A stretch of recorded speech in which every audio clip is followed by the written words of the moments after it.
dans tous les mémos que nous avons adressés au CNRD, que nous avons partagés avec les partenaires techniques et financiers, que nous avons également partagé avec les organisations régionales et internationales, notamment la CEDEAO, nous avions dénoncé l'instrumentalisation de ces deux points, parce que vous savez que le Rassemblement général de la population et de l'habitat n'a absolument rien à voir dans un processus de retour à l'ordre constitutionnel.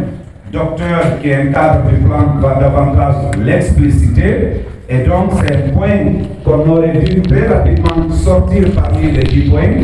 Le second, c'est le recensement administratif à vocation d'état civil.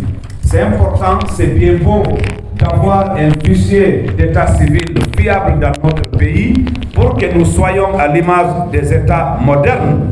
Mais les États qui sont arrivés, en tout cas à cela, ont fait du chemin. Nous venons de commencer. Nous souscrivons carrément à ce que, pour un fichier d'état civil moderne, cohérent et fiable, que nous puissions travailler sur le RAVEC.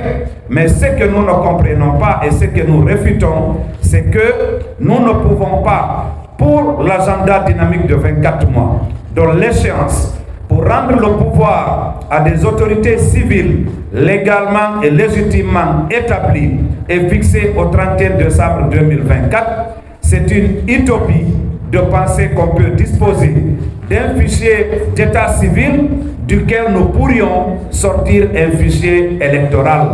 Quand on sait qu'aujourd'hui dans notre pays, même les communes, en tout cas au niveau régional, ne disposent pas de suffisamment de logistique, de ressources humaines, de moyens à même de favoriser l'établissement d'un fichier d'état civil. Vous le savez parce que vous vous battez également pour trouver une carte d'identité biométrique.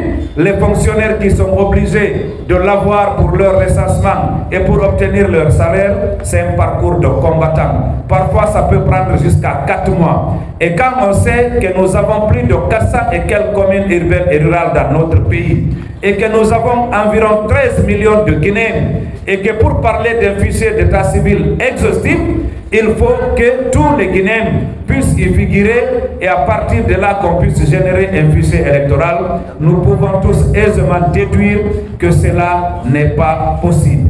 Ça, c'est le premier aspect. Et donc, ce sont des points qui doivent être, en tout cas, soustraits au niveau de l'agenda dynamique. Et quand on sait qu'en 2019-2020, on a procédé à la refonte du fichier électoral guinéen, la Guinée a été dotée d'un nouveau fichier électoral sur la base de l'audit qui a été mené par l'OIF, les Nations Unies et l'Union européenne.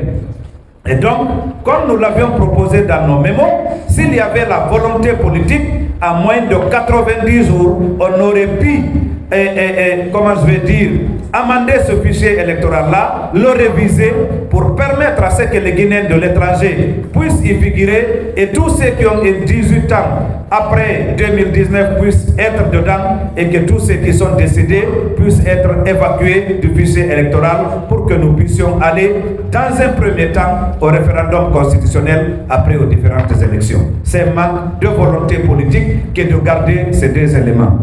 L'autre aspect, c'est la gestion des collectivités locales. Il y a eu l'érection de certaines communes en délégation spéciale. Il y a eu la décision ou le décret qui a été pris pour faire en sorte que dorénavant les chefs de quartier soient nommés. Nous l'avions dénoncé, c'est un recul de la démocratie. C'est une atteinte au principe fondateur de la décentralisation et du développement local. Dans la loi portant code de visée des collectivités locales, la disposition de l'article 180 indique dans quelles circonstances et dans quelles circonstances seulement un conseil communal peut être dissous et remplacé par une délégation spéciale. Il faut que le tiers de ses membres soit reconnu coupable de crime ou de délit par un tribunal, c'est-à-dire qu'il y ait une décision de justice les condamnant pour que le conseil communal soit dissous et qu'il y ait une délégation spéciale. Il n'y a aucune autre alternative. Et à ce niveau, il y a eu également violation de la loi. Et donc, toutes ces communes qui ont été remplacées par des délégations spéciales, ce sont des actes de violation de la loi. Et aujourd'hui, nous savons que le mandat des conseils communaux est arrivé à terme, mais aucune disposition du code de collectivité ne prévoit que ces conseillers-là soient remplacés par des délégations spéciales. La seule alternative, ce sont les élections. Parce que dans le code des collectivités, c'est le conseil élu entrant qui doit remplacer le conseil sortant. C'est comme au niveau de l'Assemblée nationale. Et donc, nous attirons votre attention par rapport également à cet état de fait. L'autre aspect que je vais effleurer rapidement, ils ont parlé de la banalisation de la vie humaine dans notre pays. Les forces de défense et de sécurité dans notre pays sont incapables de sécuriser une maison d'arrêt, sont incapables de sécuriser les paisibles citoyens. Mais ils sont prompts à loger une balle dans la tête d'un citoyen qui revient d'une activité laborieuse pendant toute une journée. Il y a eu le jeune qui revenait de la ville, qui a été récemment assassiné du côté de Andalay, pas longtemps plus qu'avant-hier, par rapport à des altercations scolaires au niveau de l'école Sologouré, et notre jeune a été également assassiné. Et donc cela doit cesser dans notre pays, la banalisation de la vie humaine.